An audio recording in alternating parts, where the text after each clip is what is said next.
In the remote mountains of Colorado, 1887, a terrible secret lay hidden behind welcoming smiles and warm hearth fires. The village of Haven's Rest appeared on no official maps, yet weary travelers stumbled upon it with disturbing frequency. What they found was a community that seemed too good to be true, generous hosts offering hot meals and comfortable beds to strangers passing through the treacherous mountain passes. But Haven's Rest harbored a darkness that would make even hardened frontiersmen wake screaming in the night. This isolated settlement wasn't just another frontier town struggling to survive the harsh wilderness. It was home to a cult whose twisted rituals turned hospitality into horror, where guests became more than visitors. They became the main course. What drove an entire community to embrace such unspeakable practices, and how did they justify their monstrous appetites? Before we jump back in, tell us where you're tuning in from, and if this story touches you, make sure you're subscribed, because tomorrow I've saved something extra special for you. Samuel Hartwell adjusted his wire-rimmed spectacles and studied the torn map fragment spread across his oak desk. The bloodstains had long since turned brown, but they still told their story. 3 months had passed since Deputy Marshal Coleman had delivered this grisly evidence to his Denver office, along with a request that chilled him to the bone. "Hartwell," Coleman had said, his weathered face grave, "we've got ourselves a situation up in the high country. People going missing, not just drifters or troublemakers. Mind you, respectable folk, families. And this here piece of paper was clutched in the hand of the only body we've found." The fragment showed a hand-drawn portion of the Colorado Territory's most remote mountains. Someone had marked a location with a careful X and written "Heaven's Rest" in flowing script. But what disturbed Samuel most was the meticulous detail, the careful notions of water sources, game trails, and shelter points. This wasn't the work of some lost traveler. This was a map designed to guide people to that specific place. Samuel had built his reputation over 15 years of frontier journalism by investigating the stories others wouldn't touch. He'd covered mining disasters in Leadville, range wars in the eastern plains, and the brutal winter that claimed 200 souls in the San Juan Mountains. His editor at the Rocky Mountain News called him the conscience of the territory, though Samuel preferred to think of himself as simply a man who asked uncomfortable questions. His leather-bound journal lay open beside the map, filled with careful notes written in his precise hand. The disappearances had begun 18 months ago, but the pattern only became clear when he'd started plotting locations on a larger map. 23 people had vanished while traveling through a specific mountain pass, not nearby passes, this exact route, as if something was drawing them there with deliberate intent. The missing included the Whitman family from Kansas, traveling to California with their 2 young children. Samuel had corresponded with Miss Whitman's sister in Topeka, who'd received letters describing their journey right up until they entered the mountains. Then nothing, as if the earth had simply swallowed them whole. There was also Thomas Brennan, a cattle buyer from Wyoming, known for his caution and experience in frontier travel. His horse had been found 3 days' ride from the pass, still saddled but bearing no trace of its rider. Most disturbing was the testimony of Jake Morrison, a prospector who'd stumbled into Pueblo nearly dead from exposure, babbling about a village of angels that had offered him sanctuary before he'd awakened alone in the wilderness, with no memory of how he'd escaped. Samuel's investigation had revealed something else troubling. The territorial records showed no official settlement in that region. No land grants, no mining claims, no homestead application. Yet travelers consistently reported seeing smoke from chimneys, hearing church bells carried on the mountain wind, and following what appeared to be a well-maintained trail leading deeper into the peaks. His colleague at the telegraph office, Martha Henderson, had been tracking message traffic with characteristic efficiency. "It's the strangest thing, Samuel," she'd confided over coffee just yesterday. "Every few months, we get desperate telegrams from families back east asking about their missing relatives. Always the same story. Last message came from Denver, saying they were heading into the mountains for the final leg of their journey." The afternoon sun slanted through his office window, casting long shadows across the collection of evidence he'd assembled. Personal letters from worried families, official reports from various territorial offices, and his own growing stack of correspondence with lawmen throughout Colorado. Sheriff Hawkins in Clear Creek County had been particularly helpful, though his final letter carried an ominous warning. "Mr. Hartwell, I've been wearing this badge for 12 years, and I'm telling you straight, there's something up in those mountains that doesn't want to be found. Maybe it's best to leave it that way." But Samuel had never been one to heed warnings about sleeping dogs. His father had been a minister who'd taught him that evil flourished in darkness, and that bearing witness to truth was both a sacred duty and a terrible burden. The old man would have understood why his son felt compelled to pack his traveling gear and prepare for a journey into the high country, even as every instinct screamed against it. He closed the journal and locked it in his desk drawer. Tomorrow he would begin the journey that would either solve the greatest mystery of his career or add his name to the growing list of those who'd vanished in the shadow of Colorado's most remote peaks. The collection of missing person reports spread across Samuel's hotel room floor like fallen leaves, each document representing a life cut short or forever altered. He'd spent the past week gathering these testimonies from territorial offices, sheriff departments, and heartbroken families who'd made the journey to Denver, seeking answers that nobody could provide.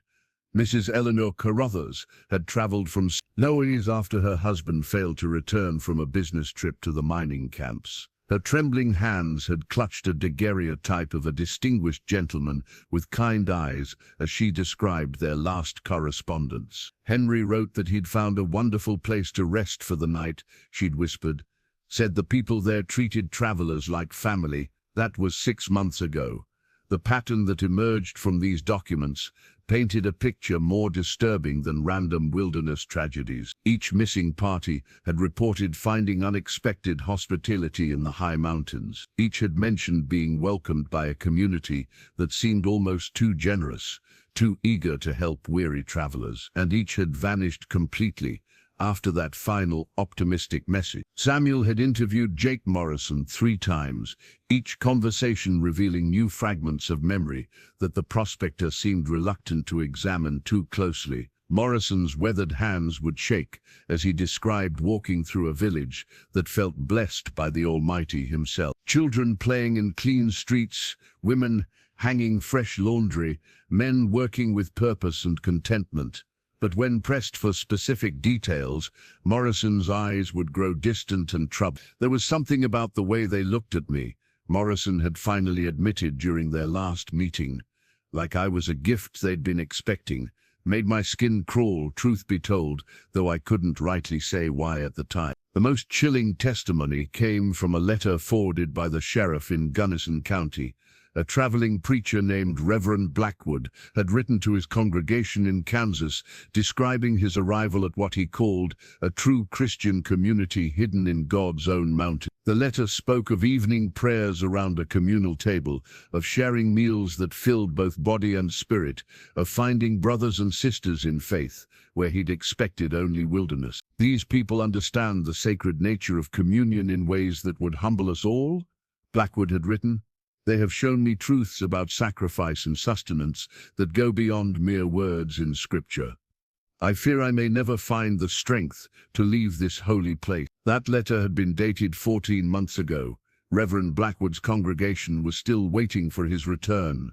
Samuel had also discovered something troubling in the territorial archives. Land surveys from the 1870s showed scattered evidence of previous settlement attempts in the region, where travelers kept disappearing.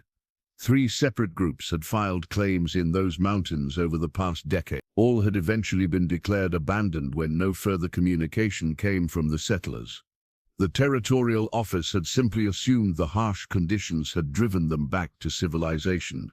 But Samuel was beginning to suspect those early settlers hadn't left at all. They'd become something else entirely. His correspondence with railroad officials had revealed another disturbing detail.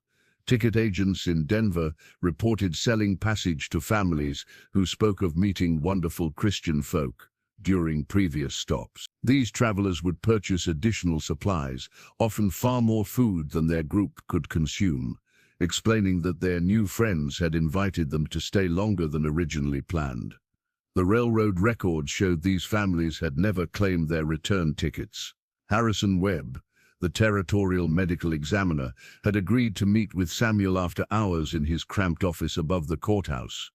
The doctor's clinical manner couldn't hide his obvious discomfort as he described the single body that had been recovered from the region. The condition was, Webb had paused, searching for appropriate words, inconsistent with typical wilderness mortality.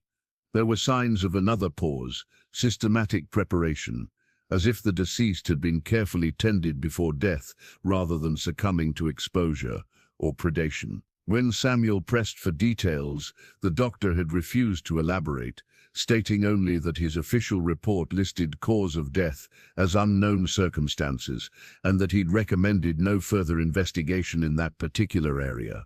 The final piece of evidence came from an unexpected source. Sister Margaret at the Catholic mission in Pueblo had mentioned a confession that still haunted her.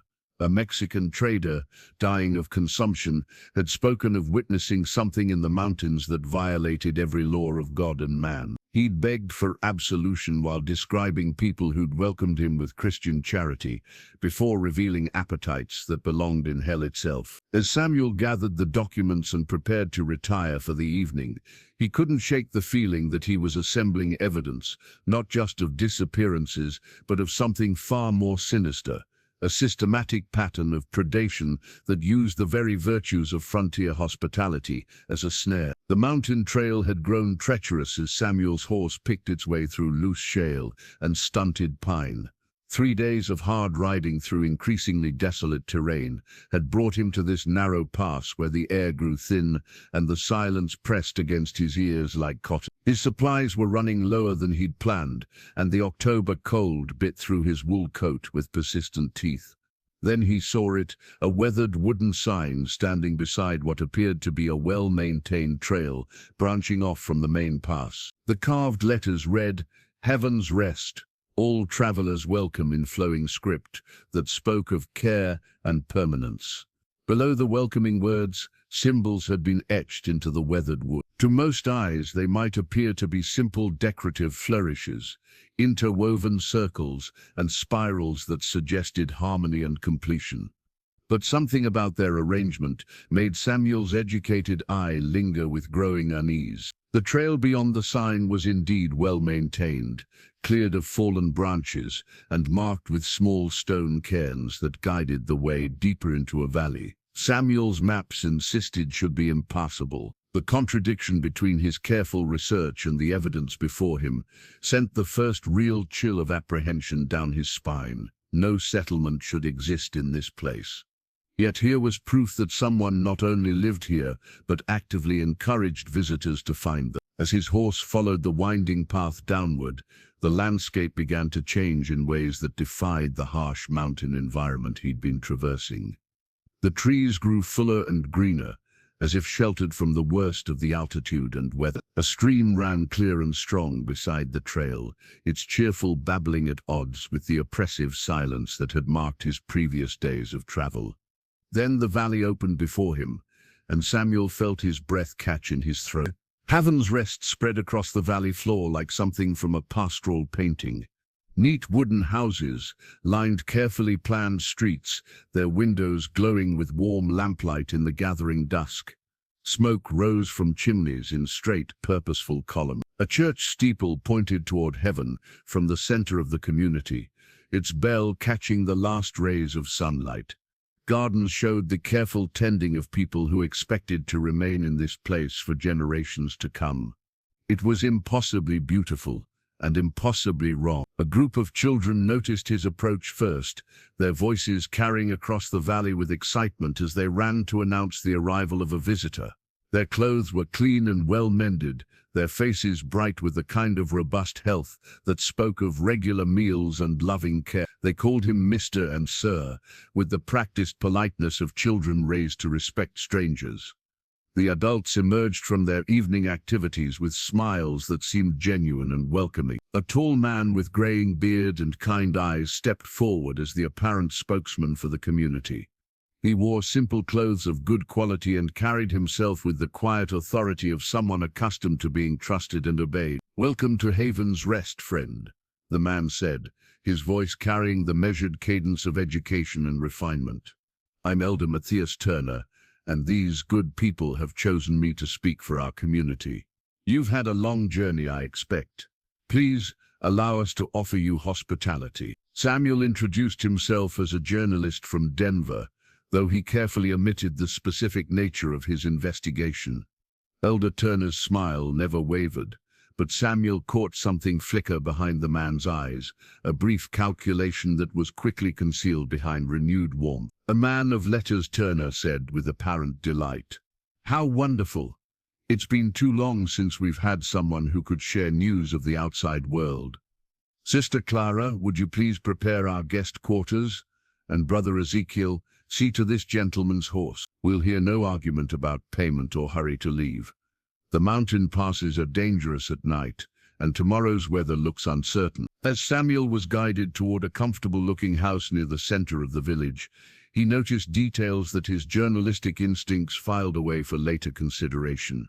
The other residents watched him with expressions that seemed almost hungry in their intensity. The children's laughter had an odd quality, too bright, too practiced, and despite the approaching dinner hour, he could smell no cooking food on the evening air. Most disturbing was the realization that his horse had been led away before he could retrieve his saddlebags, containing his weapons and most of his supplies. When he'd started to protest, Brother Ezekiel, a powerfully built man with gentle manners and cool-used hands, had assured him that everything would be perfectly safe and available whenever he needed it. But something in the man's tone suggested that Samuel's needs were no longer his own to determine.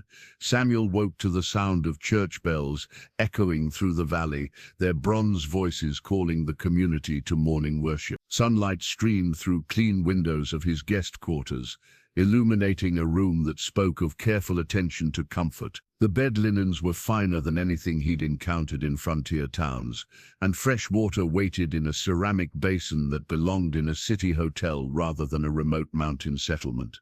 The invitation to join the community for breakfast came with Sister Clara's gentle knock and warm smile. She was a woman of perhaps 40 years, with graying hair neatly braided and eyes that held the serene confidence of unshakable faith. Her dress was simple but well-tailored, and she moved with the quiet efficiency of someone who found deep satisfaction in caring for others. "I do hope you slept well," she said as she led him toward the village center.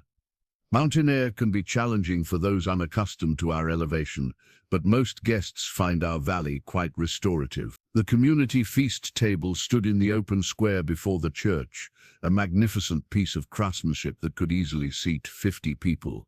Its surface was polished to a warm glow that reflected the morning light, and intricate carvings decorated its massive legs and supports. The artwork depicted scenes of harvest and abundance, of families gathered in thanksgiving, of communities united in common purpose. Yet something about those carvings made Samuel uncomfortable. The figures seemed too eager, their expressions of joy carrying an intensity that bordered on rapture.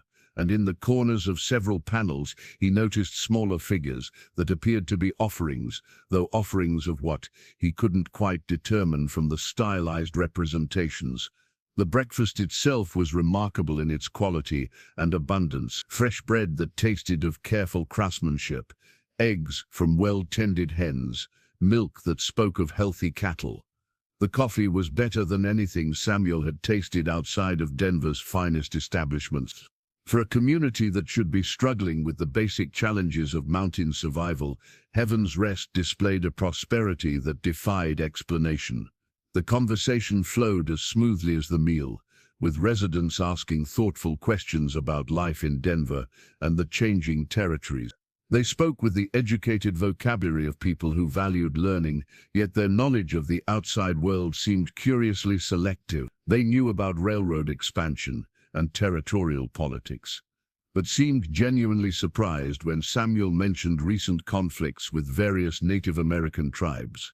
"We've been blessed with peaceful neighbors," Elder Matthias explained when Samuel pressed the point. "Our community has always found ways to coexist harmoniously with those around us.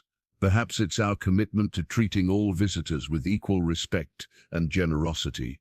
After breakfast, Samuel was invited to explore the village freely. The children seemed particularly eager to show him their games and activities, though their play had an odd quality that gradually began to disturb him. They enacted elaborate scenarios involving travelers arriving in their valley, with some children playing the role of grateful guests, while others portrayed the generous hosts who welcomed them. But the games always ended the same way, with the guests expressing such overwhelming gratitude that they begged to remain forever as part of the community. The children would then celebrate with ritualistic dancing around an imaginary fire, chanting words that sounded almost like prayers but carried meanings Samuel couldn't quite grasp. When he asked about the game's origins, the children exchanged glances before the oldest, a serious boy of perhaps 12, explained that they were simply reenacting the stories their parents had told them about the founding of Haven's Rest. "Our people were very hungry once," the boy said with the gravity of someone reciting sacred history. "But then travelers came who helped us understand how to never be hungry again.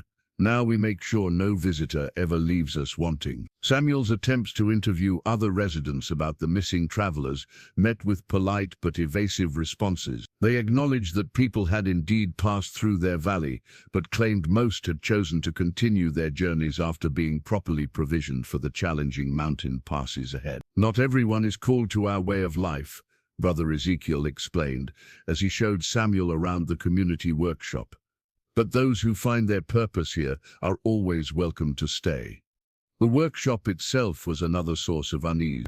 Tools hung in perfect order, and the quality of craftsmanship evident in furniture and household goods suggested skills far beyond what Samuel expected from frontier settlers. But among the familiar implements he noticed items whose purpose was less clear, curved blades that seemed designed for butchering, though no livestock was visible anywhere in the valley. Most disturbing were the personal items scattered throughout various homes and workshops. A woman's locket here, a man's pocket watch there, children's toys that showed the wear of love and use. When Samuel inquired about these belongings, residents explained them as gifts from grateful visitors or items left behind by travelers who decided to lighten their loads before continuing their journeys. But Samuel's trained eye recognized something else. These weren't discarded possessions, they were the treasured belongings of people who would never willingly abandon them. Samuel's second attempt to retrieve his horse and continue his journey met with the same gentle but firm resistance he'd encountered the evening before. Brother Ezekiel explained with sincere concern that the weather was turning treacherous and the mountain passes would be impassable for at least another day. Perhaps, too, given the unusual cloud formations gathering on the peaks. "We've seen too many travelers meet unfortunate ends by rushing into conditions they didn't properly understand," the powerfully built man said, his calloused hands gesturing toward the darkening sky. "Surely a day or two more of rest would be preferable to joining the unfortunate souls who've perished in these mountains." Something in his tone made Samuel's journalist instincts sharpen. The man spoke of deceased travelers with the familiarity of someone who'd encountered such tragedies personally and frequently. That afternoon, Elder Matthias invited Samuel to observe their community council meeting. The gathering took place in the church basement, a spacious room lit by oil lamps that cast dancing shadows on stone walls. The atmosphere was reverent and purposeful, with residents speaking in measured tones about practical matters of community life. But Samuel noticed that several of the elder council members wore necklaces of carved bone that caught the lamplight with an unsettling gleam. The bones were polished to ivory smoothness and arranged in patterns that seemed significant beyond mere decoration. When lamplight struck them at certain angles, Samuel could make out tiny symbols etched into their surfaces, the same spiral patterns he'd seen on the village welcome sign. The discussion itself focused on preparations for what they called the season of Thanksgiving, apparently a extended period of celebration and spiritual renewal that began with the next full moon. Elder Matthias spoke with quiet authority about the importance of proper preparation and the sacred nature of their traditional observances. "Our ancestors understood truths that the modern world has forgotten," he explained, his eyes finding Samuel's with unsettling directness. "They knew that survival sometimes requires difficult choices, and that the greatest acts of love often demand the greatest sacrifices. Sister Clara nodded with fervent agreement. The Lord provides for his faithful, but we must be willing to receive his gifts with grateful hearts, regardless of the form they take. After the meeting, Samuel excused himself and walked the village perimeter as evening shadows lengthened across the valley. The more he observed, the more inconsistencies accumulated in his journalist's mind. The community possessed luxuries that frontier settlements couldn't possibly obtain. Fine china visible through windows, books that suggested extensive libraries, musical instruments that required skilled craftsmanship. Yet there were no trade routes leading to Haven's Rest, no pack trains or supply wagons, no evidence of the commercial relationships that sustained other mountain communities. As full darkness settled over the valley, Samuel discovered something that made his blood run cold. Behind the community meeting house, partially concealed by carefully arranged wood piles, stone steps led down to a heavy wooden door set into the hillside. The entrance was secured with an iron lock, but gaps in the stonework allowed cold air to seep out, carrying with it an odor that Samuel's city experience helped him recognize immediately. It was the smell of a butcher's shop, but with an underlying sweetness that spoke of preservation techniques and careful preparation. Most disturbing was another scent woven through the mix, something that reminded him of the medical college dissection rooms he'd visited while researching a story about territorial healthcare. When he returned to his quarters, Samuel found that someone had been through his belongings. Nothing was missing, but his papers had been carefully examined, and his journal had been moved slightly from its original position. The intrusion was so skillful that most travelers would never have noticed, but Samuel's years of investigating sensitive stories had taught him to mark his possessions in subtle ways. His lockpicks were still concealed in his boot heel, and his derringer remained hidden in the false bottom of his traveling case. But the knowledge that his hosts had searched his room while maintaining their facade of perfect hospitality filled him with growing dread. That night, he lay awake listening the sounds of the valley after dark. What he heard chilled him more than the mountain cold seeping through his window. Somewhere in the distance, voices were singing, a hymn he recognized from his childhood, but with additional verses he'd never heard before. The melody was beautiful and haunting, but the words he could make out spoke of communion and sacrifice, in terms that no Christian denomination he knew would ever sanction. And beneath the singing carried on the night wind came other sounds, the rhythmic thudding of heavy work being done in the darkness, and occasional metallic scraping that reminded him unpleasantly of the knife sharpening he'd witnessed in Denver's finest restaurants. Samuel realized with mounting horror that he wasn't just a guest in Haven's Rest. He was being evaluated, prepared, and very possibly measured for purposes that his rational mind refused to fully acknowledge. On his third morning in Haven's Rest, Samuel woke to find Elder Matthias waiting in his quarters with a leather-bound volume that looked ancient, beyond its years. The book's spine bore no title, but its covers were decorated with the same spiral symbols that seemed to mark everything of significance in the village. "I sense that you're a man who seeks deeper understanding," Matthias said, settling into the room's single chair with the comfortable authority of someone accustomed to being listened to. "Your questions yesterday evening showed genuine curiosity about our community's spiritual foundations. Perhaps it's time you learned about our true calling." The manuscript contained what appeared to be a corruption of biblical text, with familiar passages twisted into new meanings that made Samuel's trained theological background recoil in horror. References to the Last Supper had been expanded into detailed discussions of holy consumption and sacred nourishment of the faithful. The multiplication of loaves and fishes had become a template for understanding how the faithful could sustain themselves through divine provision, regardless of conventional moral boundaries.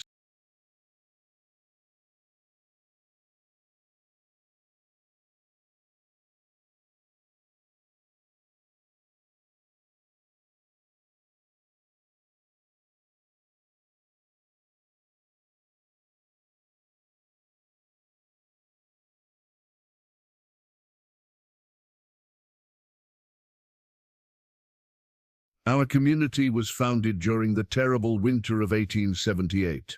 Matthias explained as Samuel struggled to process the perverted scripture before him. 23 souls found themselves trapped in this valley when early snows blocked the passes. Food ran out by December. Game had fled deeper into the mountains.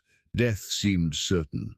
The elder's voice carried the measured cadence of someone recounting a sacred origin story, passed down and refined through countless retellings. But the Lord provides for his faithful in ways that test our faith and stretch our understanding. The first to pass from this world was old Henrik Johansson, a Norwegian immigrant whose body had been failing for months. Rather than waste God's provision in the frozen ground, our leaders made a decision that saved the community. Samuel felt his stomach turn as the implication became clear, but Matthias continued with the serene confidence of absolute faith. Henrik's sacrifice sustained us through the worst weeks. When young Mary Preston died in childbirth, her gift allowed us to survive until spring. By then, we understood that our survival hadn't been chance, it had been divine calling. We were chosen to understand truths that softer souls couldn't accept. The manuscript contained detailed theological justifications for what any civilized person would recognize as cannibalism. But in the twisted logic of Haven's Rest, consumption of human flesh had become a sacrament, a way of honoring the dead while sustaining the living. The community had developed elaborate rituals around what they called divine communion, treating each act of consumption as both funeral service and holy meal. But surely, Samuel managed, his voice carefully controlled. Once spring arrived and normal food sources became available again, there was no need to continue such practices. Matthias smiled with the patience of a teacher addressing a slow student. That's when we discovered the second part of our calling. Travelers began finding our valley, drawn by providence to this place of sanctuary. Many were already near death from exposure or starvation. Their suffering was terrible to witness. We learned to offer them comfort in their final moments and to ensure that their sacrifice continued to serve God's purpose. The elder opened to a page filled with careful record-keeping that documented every sacred meal the community had shared over the past 9 years. Names, dates, and even sketched portraits of those who had blessed the community with their final gift. Samuel recognized several names from his missing persons research, including the Whitman family and Thomas Brennan. Each visitor who joins our eternal congregation becomes part of something greater than their individual existence, Matthias continued. Their essence sustains not just our bodies, but our spiritual community. They achieve immortality through union with our faithful fellowship. The most horrifying aspect wasn't the cannibalism itself, but the sincere religious devotion with which the community had embraced these practices. They genuinely believed they were performing acts of sacred service, transforming murder into martyrdom and consumption into communion. Of course, Matthias said, closing the manuscript and regarding Samuel with eyes that now held calculating assessment, such understanding requires readiness. Not every soul who finds us is prepared for these deeper truths.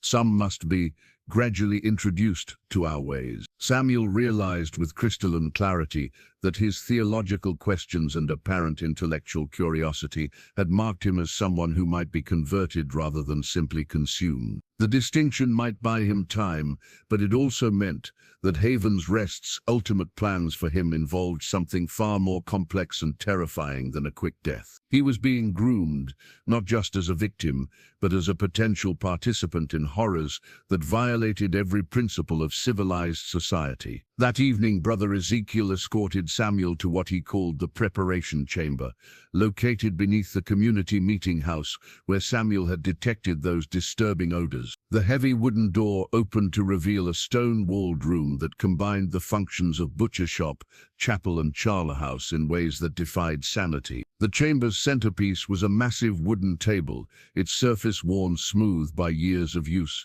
and stained dark with substances. Samuel preferred not to identify. Above it hung an ornate ceremonial knife, its blade gleaming with the kind of razor sharpness that spoke of religious devotion to craftsmanship. The handle was carved from what appeared to be human bone, polished to ivory perfection and inscribed with the same spiral symbols that marked everything sacred in Haven's Rest. This is where we perform our most holy work, Ezekiel explained with reverent pride. Each preparation is both funeral service and thanksgiving feast.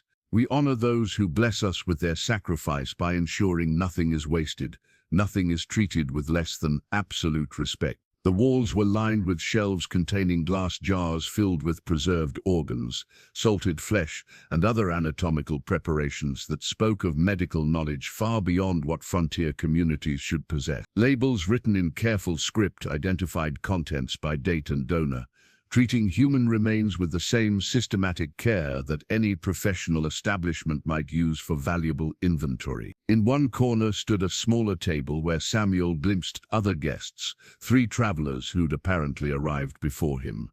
A middle-aged merchant from St. Louis sat with the glassy-eyed compliance of someone who'd been given pharmaceutic assistance in accepting his situation. Beside him, a young couple from Kansas held each other with the desperate tenderness of people who understood their time was measured in hours rather than days. Mr. Hartwell, the merchant said in a voice thick with whatever they'd given him to drink. These people are blessed with such understanding. They've shown me truths about sacrifice and service that make my old life seem selfish and meaningless. The young woman, tears streaming down her face, managed to whisper, "They say if we accept this willingly, if we understand the sacred nature of what's happening, our souls will find peace. They say resistance only brings suffering." Samuel realized he was witnessing the psychological manipulation that preceded the cult's physical preparations.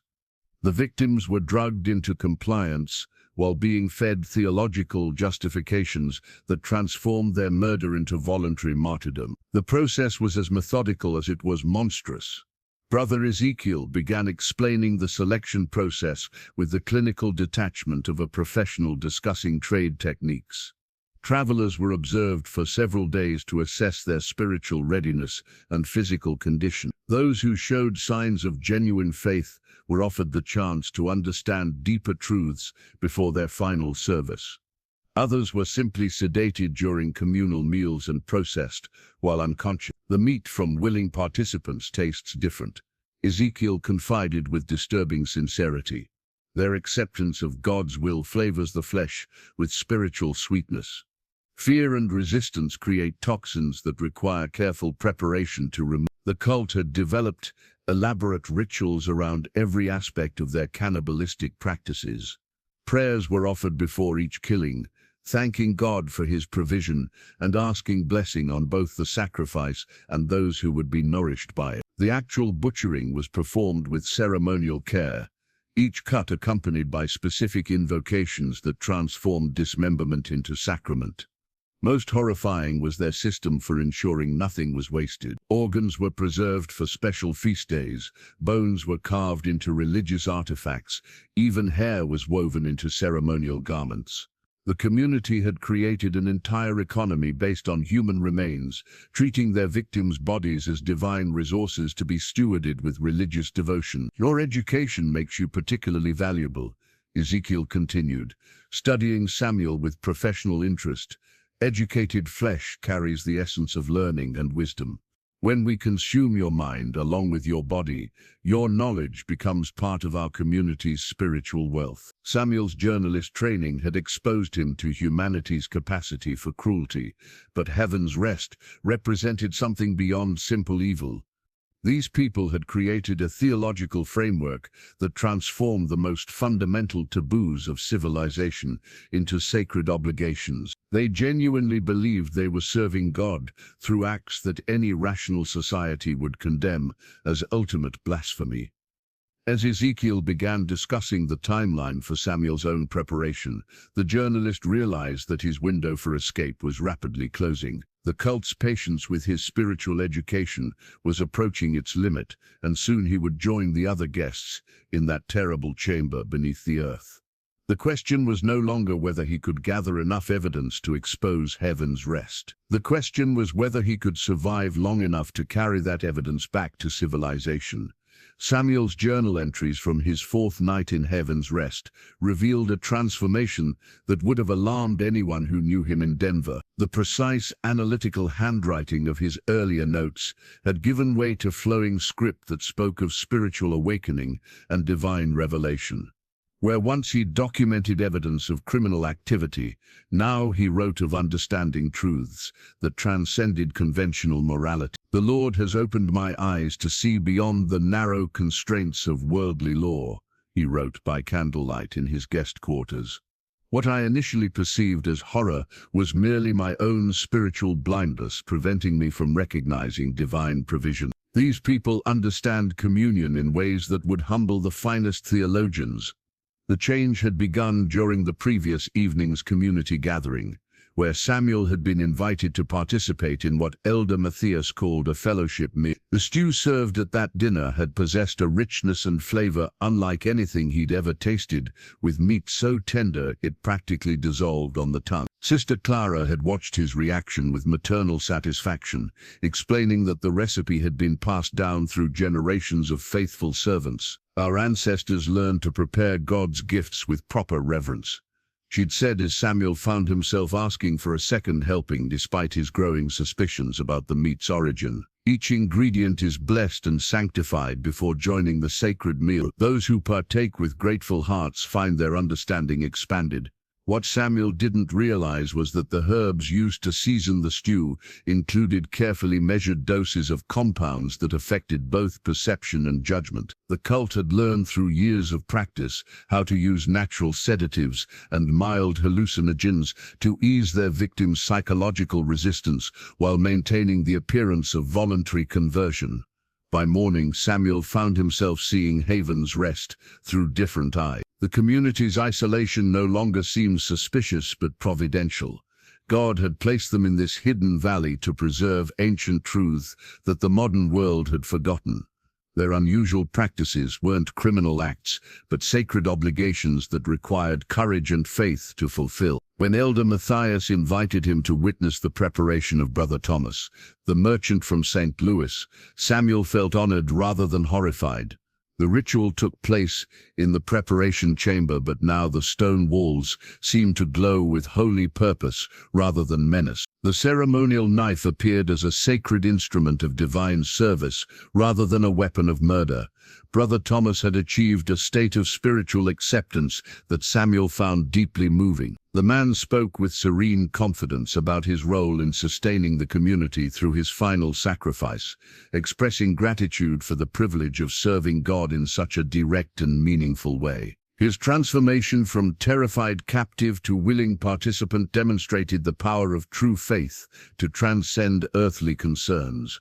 "I understand now," Thomas whispered, as the ceremony began, "that my entire life was preparation for this moment. Everything I've experienced, everyone I've loved, all led me to this place where I can finally serve a purpose greater than my selfish desires." Samuel found himself nodding in agreement, even helping to restrain the willing victim as Elder Matthias performed the ritual killing with prayers and blessings that sanctified every moment. The actual preparation of the body became a lesson in reverent stewardship, with each cut explained as both practical necessity and spiritual symbolism. When portions of Brother Thomas were served at that evening's community feast, Samuel consumed his share with something approaching religious ecstasy. The meat seemed to carry the essence of the man's final acceptance, nourishing not just Samuel's body but his understanding of divine truth. He felt Thomas's peaceful surrender becoming part of his own spiritual foundation. His journal entry that night revealed the complete success of Haven's Rest's psychological manipulation. "I have been blind for so long, mistaking civilization's arbitrary rules for moral truth. These people have shown me that the highest form of love is willingness to sustain others through the sacrifice of self. How many opportunities for sacred service have I missed through cowardly adherence to worldly law?" But even as Samuel wrote these words, some part of his journalist mind remained untouched by the drugs and manipulation.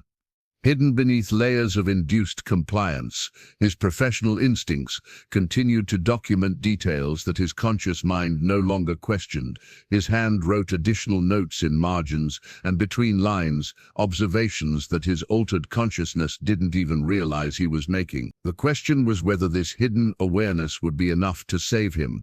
When the cult decided his conversion was complete and his own turn for sacred service arrived, the harvest moon hung like a bloated eye above Haven's Rest, casting silver light across the valley as the community prepared for their most sacred annual celebration.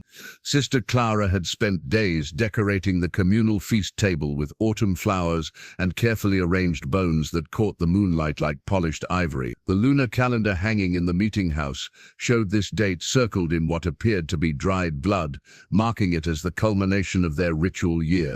Samuel found himself honored with a special role in the preparations, tasked with selecting the evening's primary offerings from among the travelers who'd arrived during the past week. His conversion had been so complete, so convincing, that Elder Matthias trusted him with responsibilities normally reserved for the community's most senior members. "The harvest moon brings special power to our communion," Matthias explained as they walked among the guests, housed in various quarters throughout the village.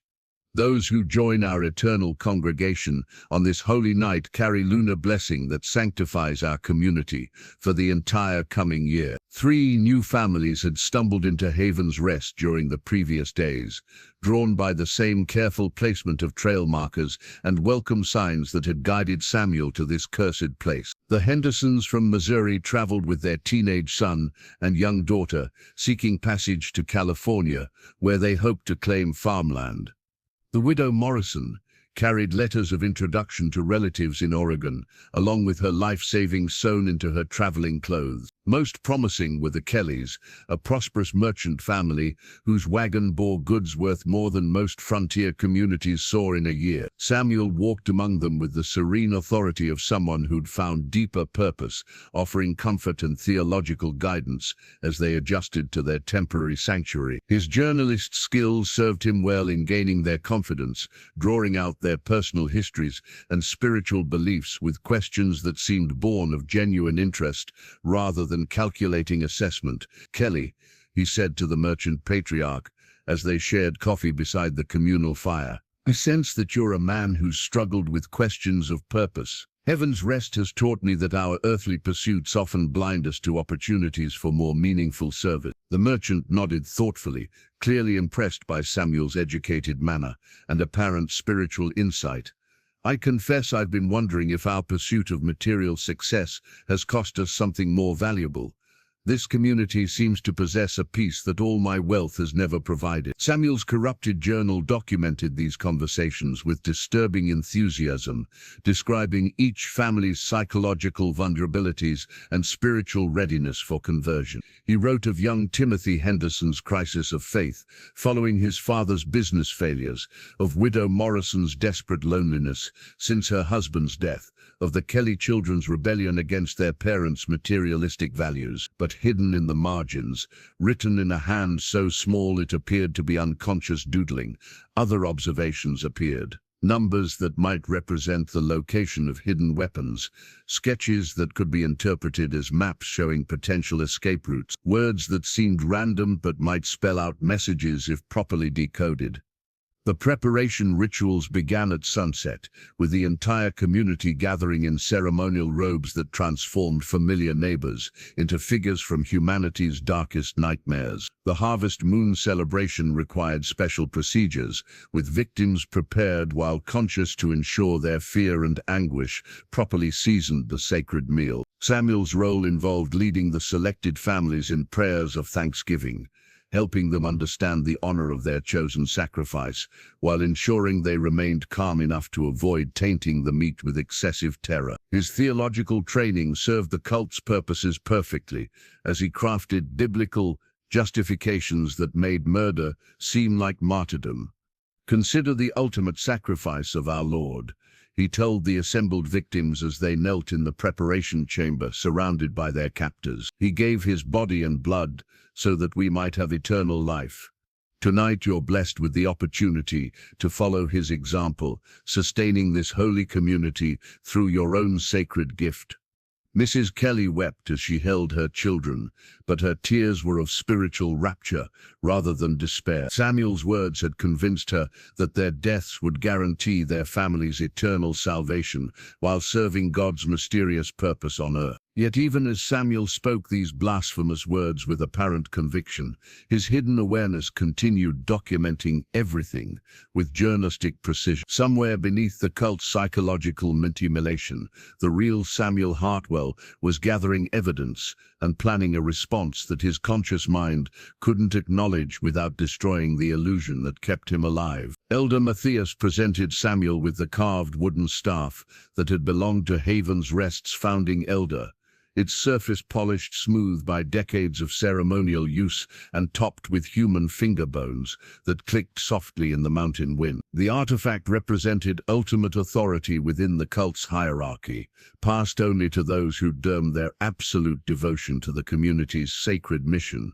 "Brother Samuel," Matthias said with solemn ceremony, "your transformation has been remarkable to witness. In mere days, you've progressed from worldly blindness to spiritual clarity that some of our members required years to achieve. The staff recognizes worthiness, and it calls to you." Samuel accepted the grotesque symbol with reverence that appeared completely genuine, though his hidden consciousness recoiled in horror at touching the human remains incorporated into its construction. The finger bones had been carved with tiny symbols that told the story of Heaven's Rest through the sacrifice of its victims, a tactile history of murder disguised as religious artifact.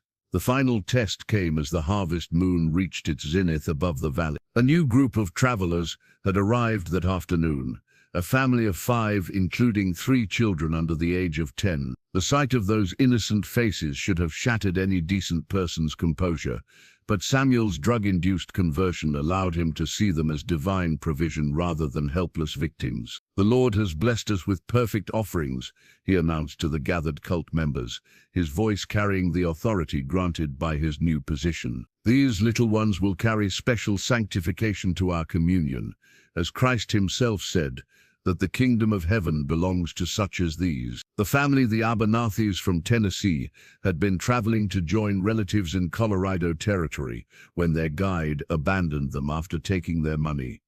They'd wandered lost in the mountains for days before stumbling upon Haven's Rest's carefully placed trail markers. Their gratitude for shelter and food made Samuel's manipulations almost effortlessly effective. "God works in mysterious ways," he told Patriarch William Abernathy as they sat by the fire sharing coffee that had been laced with mild sedative. "Perhaps your guide's betrayal was divine providence, bringing your family to a place where you can serve a purpose greater than any earthly destination." Samuel's theological arguments were masterful, weaving biblical passages about sacrifice and service into a narrative that transformed the family's impending murder into spiritual privilege. He spoke of Abraham's willingness to sacrifice Isaac, of Christ's words about laying down one's life for others, of the eternal rewards awaiting those who served God without reservation. The children responded to his gentle manner and educated speech with the trust that innocence grants to apparent authority.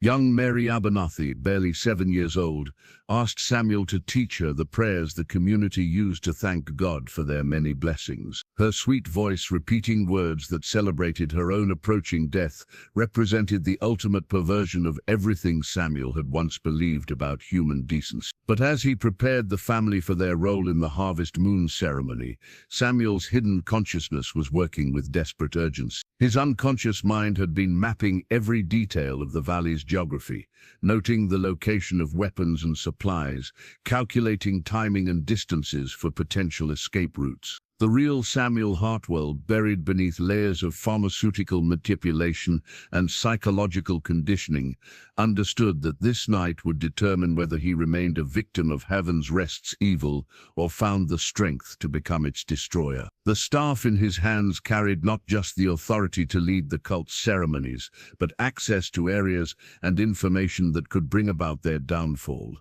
As the community gathered around the ancient feast table under the bloated harvest moon, Samuel took his position at Elder Matthias's right hand, holding the staff with apparent pride while his hidden awareness counted the cult members, noted their positions, and prepared for a desperate gambit that would either save innocent lives or add his own name to Haven's Rest's long list of victims.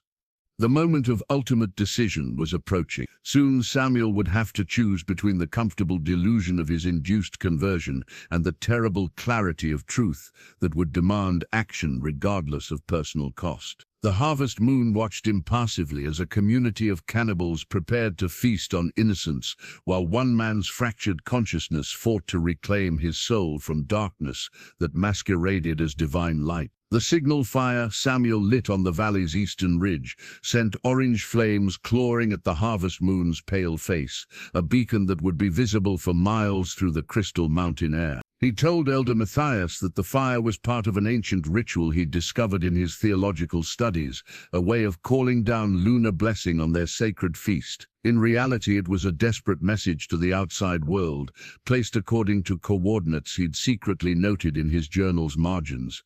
The cult members gathered around the communal table paid no attention to the distant flames, their focus entirely consumed by the ceremony about to begin. The Abernathy family knelt in the center of their circle, dressed in white robes that transformed them into lamb-like offerings.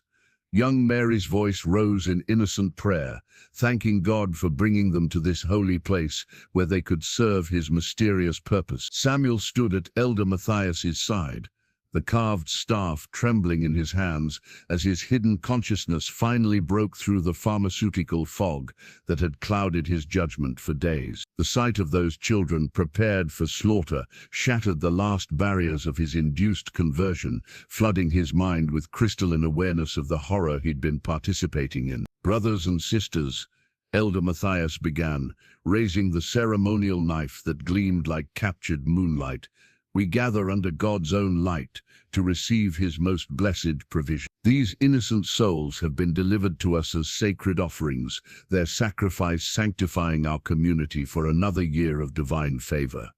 The moment Samuel had been unconsciously preparing for finally arrived. Instead of joining the ritual prayer as expected, he brought the elder's staff down across Matthias's wrist with bone-crushing force, sending the ceremonial knife spinning into the darkness beyond the feast table. The finger bones topping the staff scattered like grim dice as the ancient weapon shattered against stone. "My name is Samuel Hartwell," he shouted as cult members leaped to their feet in shocked confusion, "correspondent for the Rocky Mountain News, and you are all under citizen's arrest for murder and conspiracy to commit murder." The illusion of spiritual authority that had sustained Haven's Rest for nearly a decade crumbled in an instant. Without their theological framework to justify their actions, the community members saw themselves clearly for what they truly were: a collection of murderers and cannibals whose crimes violated every law of God and civilization. Brother Ezekiel lunged for Samuel with murderous intent, but months of mountain labor had left the journalist harder and more agile than his scholarly appearance suggested. Samuel dodged the attack and drove his boot into the bigger man's knee, sending him crashing into the feast table with force that scattered ceremonial dishes like clay fragments. "Run!" Samuel screamed to the Abernathy family as he wrestled Sister Clara for a butchering knife she'd grabbed from the table. "Follow the ridge trail east toward the signal fire. Help is coming." William Abernathy needed no further encouragement. Scooping up his youngest children while his wife grabbed their son, the family fled into the darkness beyond the village as cult members tried to organize pursuit. But Haven's Rest had grown soft and complacent over years of preying on helpless victims, and they were unprepared for resistance from someone who understood their methods and weaknesses. Samuel fought with the desperate strength of a man who knew that failure meant not just his own death, but the continuation of unspeakable evil. He documented every aspect of the cult's organization during his days of apparent conversion, noting which members carried weapons and which were too old or weak to pose serious threats in combat. The battle raged through the village streets as Samuel used his knowledge of the community's layout to stay ahead of his pursuers. He'd identified several caches of weapons during his reconnaissance, and now he armed himself with a rifle taken from Brother Matthias's house, while the community's leader writhed in agony from his shattered wrist. But Samuel's greatest advantage was psychological rather than physical.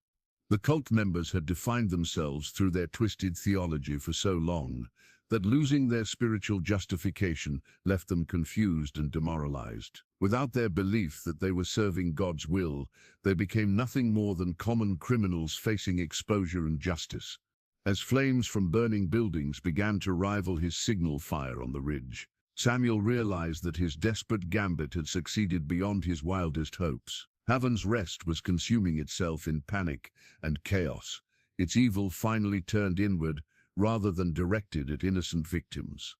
The harvest moon watched impassively as divine justice arrived in the Valley of the Damned. The rescue telegraph Samuel had managed to send before his final confrontation with the cult brought Deputy Marshal Coleman and a detachment of territorial militia to Haven's Rest, just as dawn broke over the smoke-filled valley. The message, transmitted from the village's hidden telegraph line that Samuel had discovered during his enforced stay, contained coordinates and a stark warning: Cannibal cult, multiple victims. Send armed force immediately. S. Hartwell, Rocky Mountain News. Samuel met the rescue party at the valley's eastern ridge, leading the surviving Abernathy family and clutching a satchel filled with evidence that would ensure justice reached every corner of the Colorado Territory. His appearance shocked Deputy Coleman. The journalist had lost 20 pounds during his week in hell, and his eyes carried the haunted look of a man who'd stared into humanity's darkest depths and barely retained his sanity. "Dear God, Hartwell," Coleman whispered as he surveyed the smoldering remains of Haven's Rest spread across the valley floor. "How many were there? How many victims?" Samuel's voice carried the hollow tone of a man recounting nightmares that had proven all too real. According to their records, 93 people over the past 9 years, families, merchants, travelers, anyone unlucky enough to find this cursed place. The militia's investigation revealed horrors that tested even seasoned frontier lawmen. The preparation chamber beneath the meeting house contained evidence of systematic butchering and preservation techniques that spoke of years of refinement and practice. Glass jars lined the walls like a grotesque pharmacy, their contents labeled with dates and victim names, in handwriting that treated human remains as carefully catalogued inventory.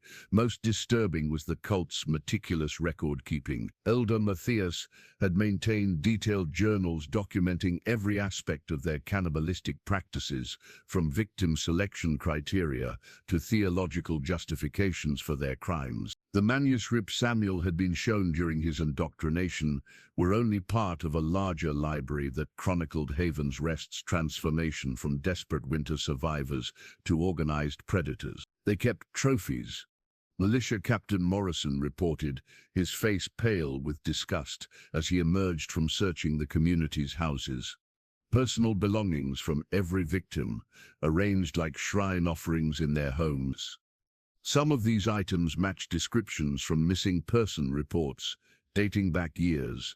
The territorial court proceedings that followed would become legendary throughout the frontier for their scope and horror. Samuel's testimony, supported by physical evidence and the confessions of captured cult members, revealed the full extent of Haven's Rest's crimes against humanity. His detailed documentation of the community's practices, written unconsciously in his journal's margins during his period of induced conversion, provided investigators with evidence that would have been impossible to gather through conventional means. Elder Matthias, his wrist permanently crippled from Samuel's attack with the ceremonial staff, maintained his theological justifications, even while facing the gallows. He spoke of divine calling and sacred sacrifice with the unshakable conviction of true madness, unable to comprehend how his community's holy work could be seen as criminal by worldly authority. "You condemn us for understanding truths that your weak faith cannot accept,"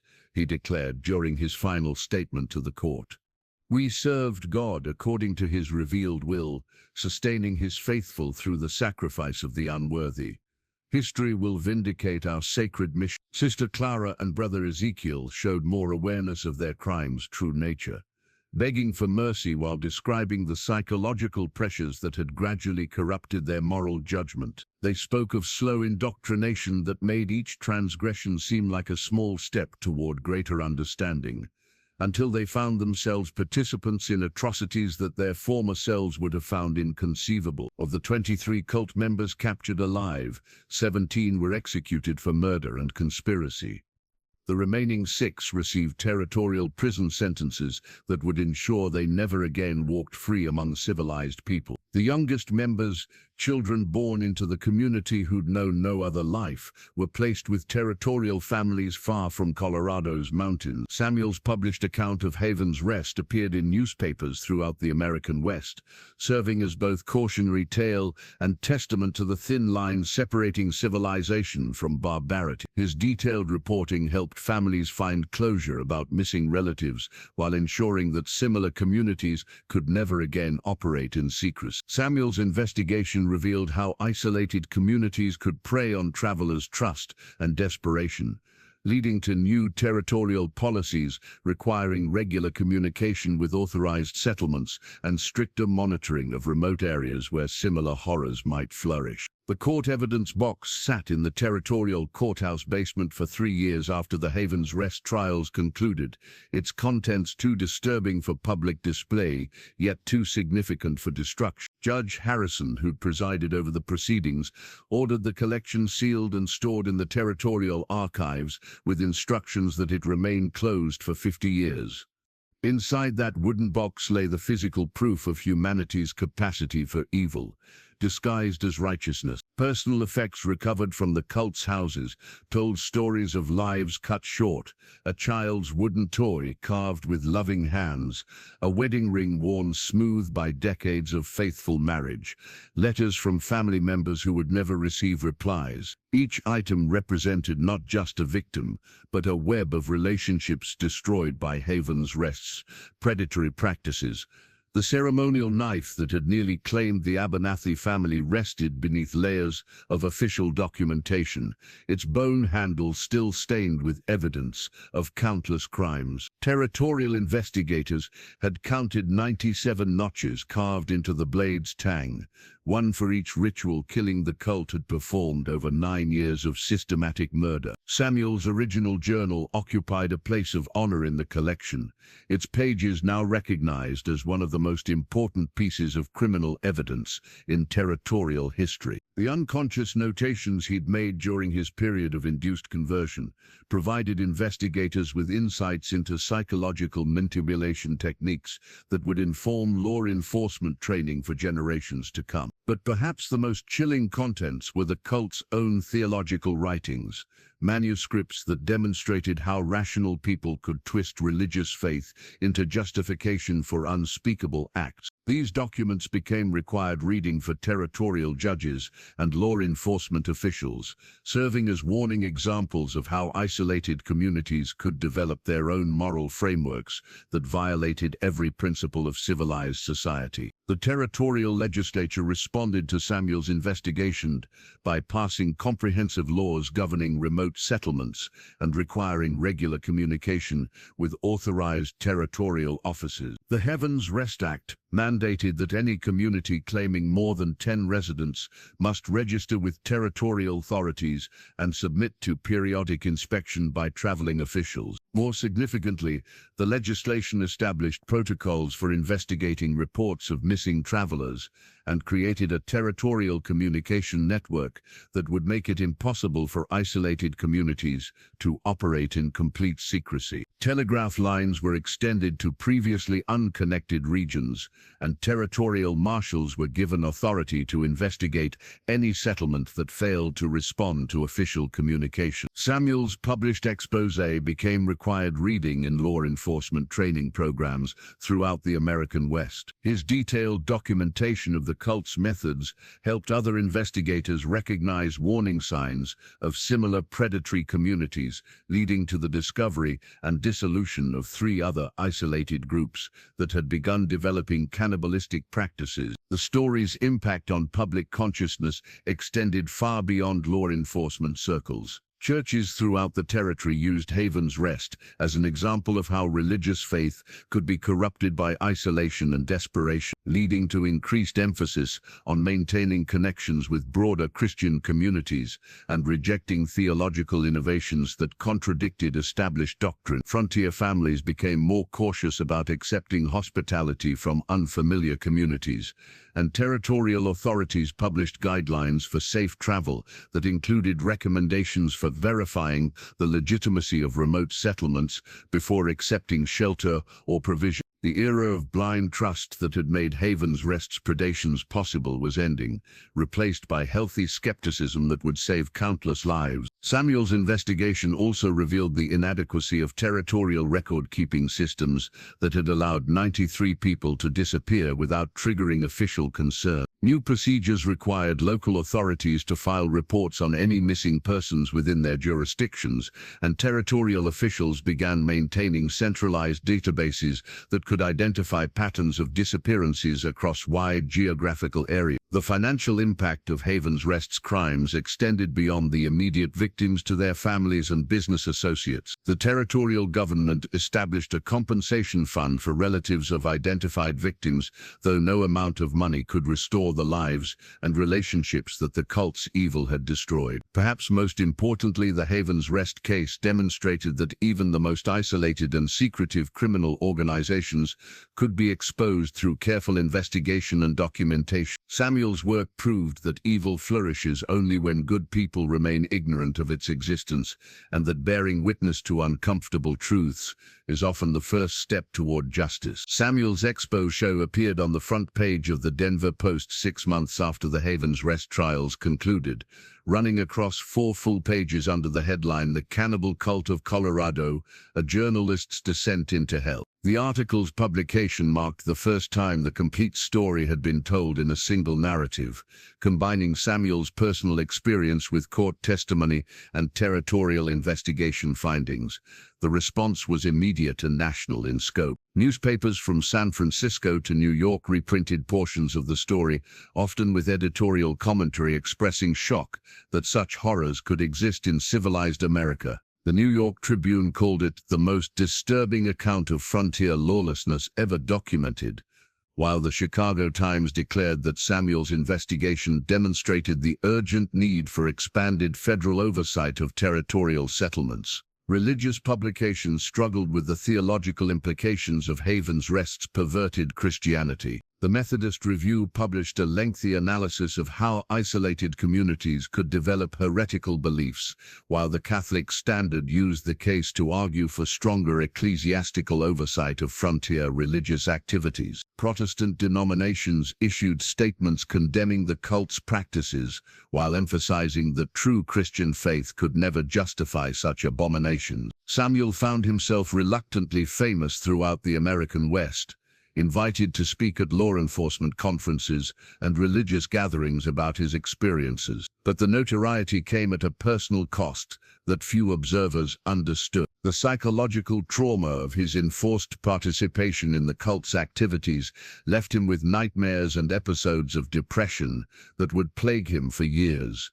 His relationship with food became particularly difficult. The knowledge that he'd unknowingly consumed human flesh during his stay in Haven's Rest made eating a daily struggle with revulsion and guilt. He lost 30 pounds in the months following his rescue and required medical treatment for what territorial doctors called nervous exhaustion. But Samuel's suffering served a greater purpose when he channeled it into advocacy for improved frontier safety measures. His speeches to territorial legislatures combined personal testimony with practical recommendations based on his investigation, leading to the adoption of communication requirements and inspection protocols that would prevent similar tragedies. The article's most significant impact was on travel patterns throughout the Colorado Territory. The detailed description of Haven's Rest's methods made travelers more aware of potential dangers in accepting hospitality from unfamiliar communities. Guidebooks began including warnings about verifying the legitimacy of remote settlements, and territorial authorities published lists of authorized communities where travelers could safely seek shelter. Samuel's documentation of the cult's psychological manipulation techniques became required reading for territorial law enforcement officials, helping them recognize signs of similar criminal organizations in their jurisdiction. His description of how ordinary people could be gradually corrupted through isolation and indoctrination informed new training programs for officials dealing with remote communities. The story also influenced national policy discussions about territorial governance and federal oversight of frontier settlements. Congressional representatives cited Samuel's investigation when arguing for increased funding for territorial administration and law enforcement, leading to expanded federal programs designed to maintain communication with isolated communities. Publishers throughout the country requested permission to reprint the article in book form, recognizing its historical significance and public interest value. Samuel initially resisted these requests, uncomfortable with profiting from such tragic events, but eventually agreed to publication with proceeds designated for a territorial fund supporting families of crime victims. The international response surprised even Samuel's editors. European newspapers treated the story as evidence of America's frontier barbarism, while missionary organizations used it to support arguments for expanded Christian outreach to isolated settlements. The London Times called Haven's Rest a cautionary tale about the moral dangers of life beyond civilization's reach. Academic institutions began incorporating Samuel's investigation into criminology and sociology curricula, using it as a case study in how social isolation could lead to the breakdown of moral constraints. Universities established research programs examining similar cases throughout American frontier history, leading to the identification of several other instances where isolated communities had developed practices that violated conventional moral standards. Samuel's work ultimately changed how America understood the relationship between civilization and wilderness. The romantic notion of frontier independence was tempered by awareness that isolation could breed horrors as easily as heroism, and that maintaining connections with broader society was essential for preserving moral standards in challenging environments. 5 years after the destruction of Haven's Rest, Samuel stood before the simple stone monument that marked the site where the village had once spread across the valley floor. The memorial bore no elaborate inscriptions or artistic flourishes, just a stark warning carved in letters deep enough to withstand decades of mountain weather. Here stood Haven's Rest. 93 souls perished through the evil of those who perverted God's love into justification for murder. May travelers remember their sacrifice and never again trust blindly in false hospitality. The territorial government had commissioned the monument after Samuel's repeated requests for some form of official recognition for the victims. The families of the identified dead had contributed funds for its construction, though many relatives had never been found or informed of their loved ones' fates. The stone served as both memorial and warning, ensuring that future travelers would understand the significance of this cursed place.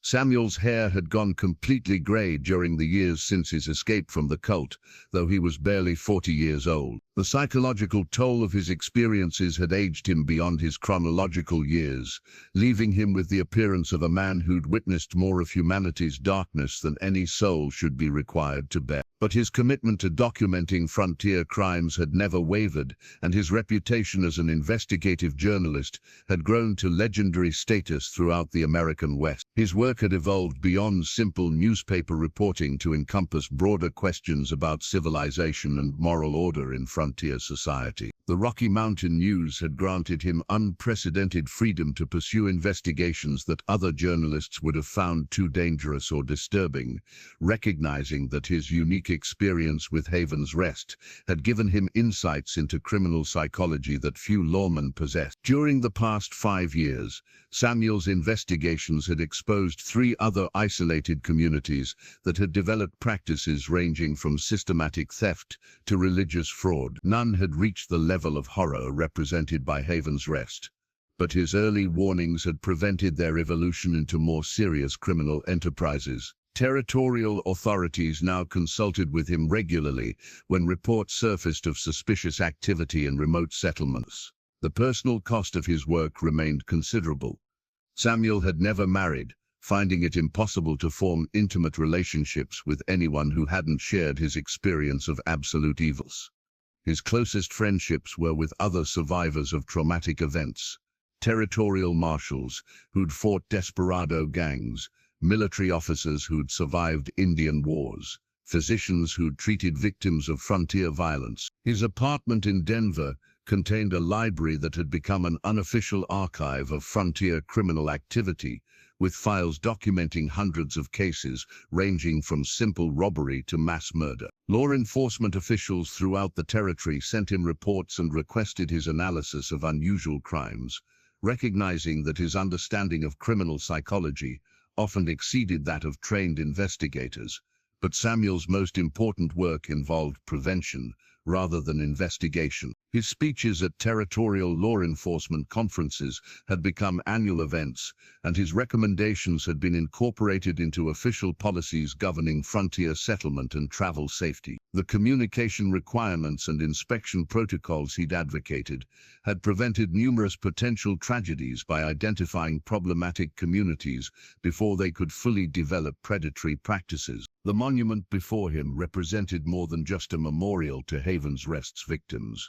It symbolized society's commitment to remembering uncomfortable truths, rather than allowing them to fade into convenient forgetfulness. Samuel had argued passionately for its construction, insisting that future generations needed to understand how easily civilized people could descend into barbarism when isolated from moral accountability. Visitors to the site were rare, since the valley remained difficult to reach and held no attractions beyond its grim historical significance. But Samuel made the journey annually on the anniversary of his escape, partly as a form of personal pilgrimage and partly to ensure that the monument remained intact and legible. The territorial government had promised to maintain the site, but frontier administrations were often short-lived, and their commitments sometimes forgotten. Standing in the shadow of the memorial stone, Samuel reflected on the strange course his life had taken since that terrible week in October. He'd become something he'd never intended to be, a guardian of society's memory about its capacity for evil, a witness whose testimony ensured that certain truths could never be completely buried or denied. The annual memorial service for Haven's Rest victims brought together an unlikely congregation of survivors, family members, law enforcement officials, and religious leaders who gathered each October in Denver's First Presbyterian Church. Samuel had organized the first such service 3 years earlier, recognizing that the victims deserved formal recognition and that the survivors needed a community of shared understanding. The faded photograph displayed at the front of the church captured the group of survivors during their second memorial gathering. Samuel stood in the center, flanked by the Abernathy family, who'd settled permanently in Colorado Territory after their narrow escape from the cult. William Abernathy had become a successful merchant in Denver, but his eyes still carried the haunted look of a man who'd watched his children prepared for ritual murder. Young Mary Abernathy, now 10 years old, had recovered remarkably well from her traumatic experience, though she still suffered nightmares about the night she'd knelt in white robes while surrounded by cannibals. Her resilience had become a source of inspiration for Samuel, reminding him that human spirit could survive even the most brutal encounters with evil. Jake Morrison, The prospector, whose confused testimony had first alerted authorities to Haven's Rest's existence, attended every memorial service despite the obvious discomfort the gatherings caused him. His memories of his time in the village remained fragmentary and disturbing, but he'd found peace in helping other survivors process their experiences and understand that survival carried no shame or guilt. The services also drew family members of victims who'd been identified through the cult's meticulous records. Mrs. Eleanor Carruthers traveled from St. Louis each year to honor her husband's memory, finding solace in the community of people who understood the unique grief of losing loved ones to such inexplicable evil. Her quiet dignity and refusal to succumb to bitterness had made her an unofficial leader among the victims' families. Harrison Webb, the territorial medical examiner who'd first examined remains recovered from Haven's Rest, attended as both professional observer and concerned citizen. His clinical understanding of the cult's methods had been crucial in documenting their crimes, but his participation in the memorial services reflected a more personal need to process the psychological impact of encountering such systematic evil in his professional capacity. Samuel's annual address to the gathering had evolved over the years from simple remembrance to broader reflection on the lessons that Haven's Rest offered about human nature and social responsibility. His speeches drew audiences that extended far beyond the immediate survivor community, attracting people who recognized the universal significance of the cult's crime. "We gather not to dwell in horror," Samuel would say each year, "but to remember that our capacity for evil is balanced by our ability to recognize it, resist it, and ensure it cannot flourish in darkness and secrecy." The victims of Haven's Rest died because good people remained ignorant of the evil being perpetrated in their name. We honor them by refusing to remain ignorant of similar evils in our own time. The memorial services had become important events in Denver's social calendar, attended by territorial officials, religious leaders, and prominent citizens who understood their broader significance. The gatherings served multiple purposes: honoring the dead, supporting the survivors, and educating the community about the ongoing need for vigilance against organized predatory behavior. But perhaps the most important function of these annual gatherings was their role in maintaining social memory about uncomfortable truths. Samuel recognized that societies had a tendency to forget or minimize disturbing events, allowing similar horrors to develop. When public awareness faded, the memorial services ensured that Haven's Rest's legacy remained vivid and relevant, rather than becoming merely historical curiosity. The photograph from that second memorial service captured more than individual faces. It documented a community's commitment to bearing witness and maintaining vigilance. The expressions of those gathered ranged from grief to determination, but all shared a common understanding that their survival carried obligations to prevent similar tragedies. Samuel kept copies of the photograph in his office and home, using it as a reminder of why his continued investigative work remained important, despite its personal cost. The faces in that image represented not just victims and survivors, but a network of people committed to ensuring that evil could never again operate with the impunity that Haven's Rest had enjoyed for 9 terrible years. Samuel's final letter, discovered in his desk drawer after his peaceful death in 1902, bore instructions that it should remain sealed until after his passing. The envelope was addressed simply to future generations in his familiar, precise handwriting, and its contents represented his ultimate reflection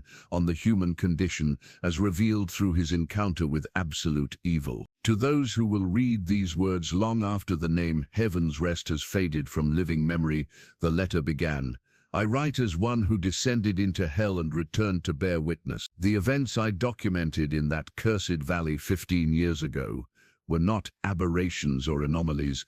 They were revelations of capacities that exist within all human communities when moral constraints are removed and evil is allowed to flourish in darkness." Samuel's letter went on to describe his evolving understanding of how ordinary people could become monsters through gradual corruption and isolation from broader moral accountability. His years of investigating frontier crimes had convinced him that Haven's Rest represented not an exception exception to human nature, but an extreme example of tendencies that existed within all societies. The most terrifying aspect of my experience was not the cult's cannibalistic practices, but their sincere belief that they were serving God through acts that any civilized person would recognize as ultimate blasphemy. They had constructed elaborate theological justifications that transformed murder into martyrdom and consumption into communion.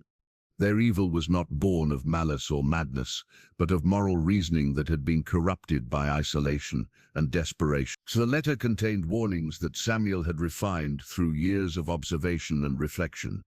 He identified specific conditions that could lead communities toward predatory behavior: isolation from outside oversight, charismatic leadership that discouraged independent thinking, economic desperation that made survival seem more important than moral principles, and religious or ideological frameworks that could be twisted to justify otherwise unthinkable. I have spent the years since my escape documenting similar patterns in other criminal organizations throughout our territories. While none reached the level of systematic horror achieved by Haven's Rest, all shared common characteristics that should serve as warning signs for future generations. Evil rarely appears in its full form immediately. It develops gradually through small compromises and incremental moral failures until what once seemed unthinkable becomes not only acceptable but sacred. Samuel's letter also reflected on the psychological impact of bearing witness to such events. He described the burden of knowledge that came from understanding humanity's capacity for evil, and the responsibility that survivors carried to ensure such knowledge was not lost or forgotten. There are truths that no soul should be required to know, yet someone must know them if society is to protect itself from its own worst impulses. I have carried this knowledge for 15 years, and while it has cost me much in terms of personal happiness and peace of mind, I recognize it as both curse and calling. Those who have seen evil in its purest form become guardians against its return. Here the letter concluded with practical advice for maintaining the vigilance necessary to prevent similar tragedies. Samuel emphasized the importance of maintaining communication between isolated communities and broader society, ensuring that no group could develop predatory practices without outside awareness. He stressed the need for education about manipulation techniques and the warning signs of criminal organizations disguised as religious or ideological movements. Evil flourishes in darkness and secrecy, but it cannot survive the light of truth and the scrutiny of moral community. The victims of Haven's Rest died because good people remained ignorant of the horror being perpetrated in God's name. Future victims can be saved only through the vigilance of those willing to ask uncomfortable questions and investigate disturbing reports, regardless of personal cost. Samuel's final words reflected a hard-won wisdom about the nature of civilization and its eternal struggle against barbarism. He had learned that the difference between civilization and savagery was not fixed or permanent, but required constant effort and vigilance to maintain. We are all capable of becoming monsters under the right circumstances. The only protection against this fate is our commitment to remaining connected to moral community, to questioning authority that demands unthinking obedience, and to remembering that the greatest evils in human history have been committed by people who believed they were serving righteous causes. May future generations prove wiser than we have been, and may the victims of Haven's Rest not have died in vain. The letter was dated October 31st, 1901, exactly 14 years after Samuel's escape from the cannibal cult that had changed his life forever.